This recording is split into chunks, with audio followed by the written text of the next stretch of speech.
நம்ம சுரேஷ் ஐஏஎஸ் அகாடமியோட சென்னை மற்றும் Thoothukudi பிரான்ச்சில் டிஎன்பிஎஸ்சிக்கான super batch அப்படிங்கிறத நடத்த போகிறாங்க.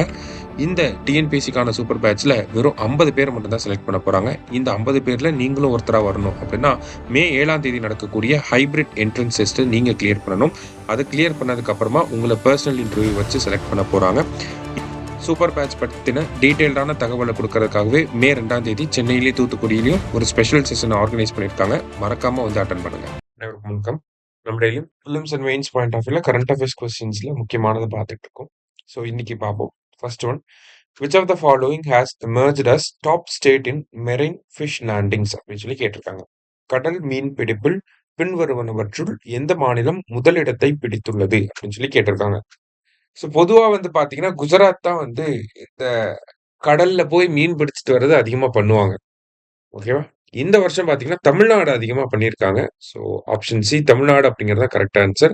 கிட்டத்தட்ட 6.85 லட்சம் டன் மீன்களை 2025 தமிழ்நாடு பிடிச்சிருக்காங்க. சரியா? ஸோ அது வந்து இந்தியாவிலே டாப் நம்ம தான். தமிழ்நாட்டில் டாப் யாருன்னா கன்னியாகுமரியில அதிகமான மீன் பிடிச்சிருக்காங்க. சரியா? அடுத்தது, which invasive species will be used in India's first green methanol plant to produce green methanol அப்படின்னு சொல்லி கேட்டிருக்காங்க. இந்தியாவின் முதல் பசுமை மெத்தனால் ஆலையில் பசுமை மெத்தனாலை உற்பத்தி செய்ய எந்த ஊடுருவும் உயிரினம் பயன்படுத்தப்படும் அப்படின்னு சொல்லி கேட்டிருக்காங்க. இந்தியாவோட கிரீன் மெத்தனால் பிளான்ட் எங்க வரப்போகுதுன்னா குஜராத்தோட கண்ட்லா அப்படிங்கிற ஒரு நகரம் இருக்கு இல்லையா, அங்கதான் வரப்போகுது. அங்க கிரீன் மெத்தனாலை ப்ரொடியூஸ் பண்ண போறாங்க. இந்த கிரீன் மெத்தனால் பொறுத்த வரைக்கும் பாத்தீங்கன்னா இந்த ஷிப்பிங் ஃபியூவலா, கப்பல்களுடைய ஃபியூவலா கிரீன் ஃபியூவலா வந்து பயன்படுத்திக்குவாங்க.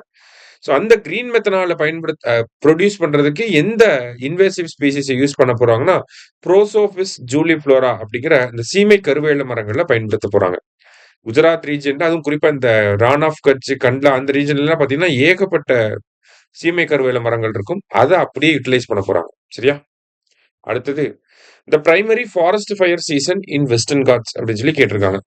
மேற்கு தொடர்ச்சி மலையில் முதன்மையான காட்டுத்தீ பருவம் எது அப்படின்னு சொல்லி கேட்டிருக்காங்க.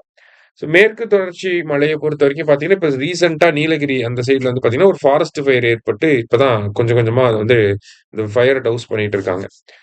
ஸோ இந்த பொதுவாக ஒரு காலகட்டத்தில் ஃபாரஸ்ட் ஃபயர் அதிகமாக வரும் அப்படிங்கிற ஒரு கணக்கு இருக்கு இல்லையா? ஸோ அது எந்த சீசன் அப்படின்னு சொல்லி பார்த்தீங்கன்னா பிப்ரவரி டு மே சீசன் தான். சம்மர், பீக் சம்மர் சீசன்ல தான் வந்து என்ன பண்ணுவாங்க, இந்த ஃபாரஸ்ட் ஃபயர் அப்படிங்கிறது கொஞ்சம் அதிகமாக இருக்கும் வெஸ்டர்ன் காட்ஸ்ல, பிப்ரவரி டு மே. அடுத்தது, Commonwealth Games are held every 4 years.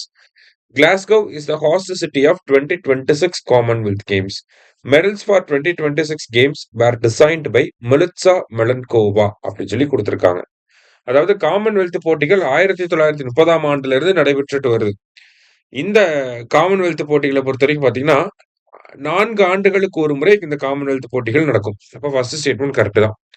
இந்த 2026 காமன்வெல்த் போட்டிகள் எங்க நடக்க போகுதுன்னா கிளாஸ்கோ அப்படிங்கிறது ஸ்காட்லாண்டுடைய தலைநகரம். 2030 தான் இந்த காமன்வெல்த் போட்டிகள் இந்தியாவில் அகமதாபாத்ல நடக்கும். சரியா?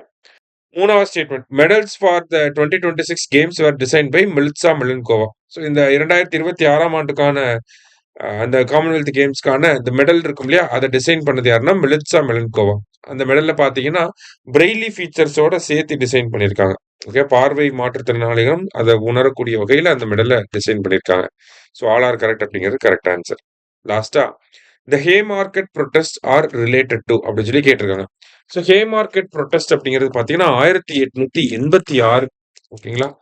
1886 மே 1 வந்து பாத்தீங்கன்னா இந்த ஹே மார்க்கெட் ப்ரொட்டஸ்ட் அப்படிங்கிறது யூஎஸ்ல சிகாகோல வந்து நடந்திருக்கும். சிகாகோ சிட்டில வந்து நடந்திருக்கும் ஹே மார்க்கெட் ப்ரொட்டஸ்ட் அப்படிங்கிறது. அங்க வந்து ஒர்க்கர்ஸ் எல்லாம் என்ன பண்ணிருப்பாங்கன்னா working conditions, 8 hour working limit, wages increase பண்ணணும், இந்த மாதிரியான கோரிக்கைகளை வச்சு ப்ரொட்டஸ்ட் பண்ண ஆரம்பிச்சிருப்பாங்க. அதுக்கப்புறம் அது வயலண்டா மாறிடும். சரியா? ஸோ இந்த ப்ரொட்டஸ்ட் அடிப்படையா வச்சுதான் நம்ம மே 1 அப்படிங்கிறத லேபர் டே, ஒர்க்கர்ஸ் டே அப்படின்னு சொல்லி சொல்றோம். சரியா? So workers right and labour movement அப்படிங்கிறது தான் ஹே மார்க்கெட் ப்ரொட்டஸ்ட். சரியா? இன்னைக்கு 5 கொஸ்டின்ஸ் வந்து பார்த்துருக்கோம். தேங்க்யூ.